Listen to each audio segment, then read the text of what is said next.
Fikiria iwapo kila mtu kwenye maisha yako mwenye ulemavu angepotea ghafla.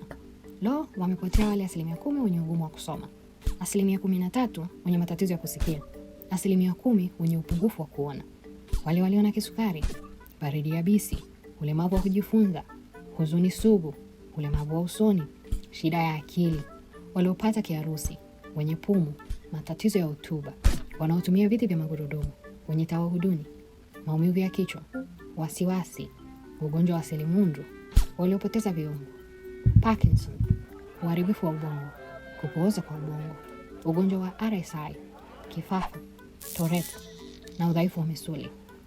Kabla hatujajua, hakuna mtu yeyote anayebaki. Duniani kuna zaidi ya watu bilioni 1 wanaoishi na ulemavu, na idadi hii inaendelea kuongezeka. Hata hivyo, ni watu wangapi miongoni mwetu tunaposikia neno ulemavu tunaibua mawazo ya zamani?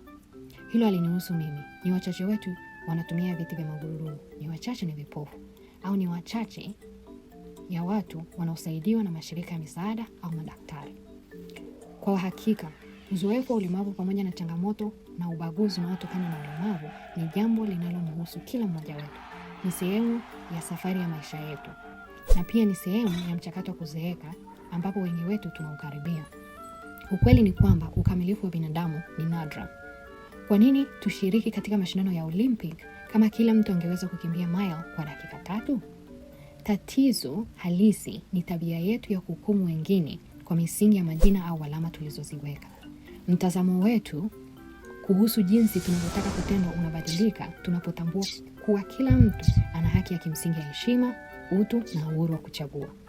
Tunapaswa kuacha mtazamo wa zamani unaozingatia majina ya kitabibu na kukumbatia mtazamo mpya unaozingatia uwezo wa mtu, utu na haki za binadamu.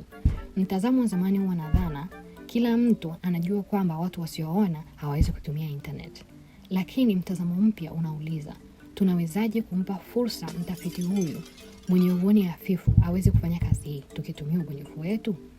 Kwa maneno mafupi, ulemavu wa mwili ni kile kinachokupata, lakini ulemavu wa jamii ni kile jamii inachokifanya.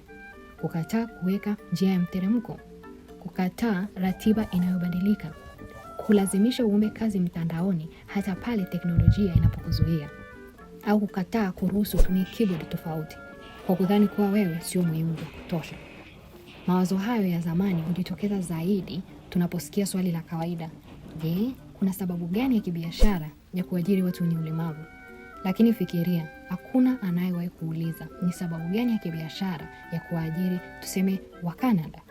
Kila mtu anajua kwamba baadhi ya watu wanaweza kufanya kazi, wengine hawawezi. Baadhi wana vipaji, wengine hawana. Baadhi wanahitaji mabadiliko fulani ya mazingira ya kazi, wengine hawahitaji. Hatutoi hukumu kwa watu milioni 35 wanaoitwa wa Canada. Kwa nini basi tunatoa hukumu kwa zaidi ya watu bilioni 1 wanaoitwa wenye ulemavu?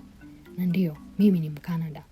Nasikiliza kwa makini fikra mpya ya mlemavu aliyohitimu anavyojibu. Kwa nini unahitaji sababu ya kibiashara kunitendea haki? Business Disability International inataka kuanzisha mazungumzo mapya kabisa yanayolenga kuendesha mapinduzi ya kimataifa, ambapo wenye ulemavu na wale ambao bado hawajapata ulemavu wanaungana kuuliza swali muhimu: tunawezaje kubadilisha fikra za zamani kwa fikra mpya?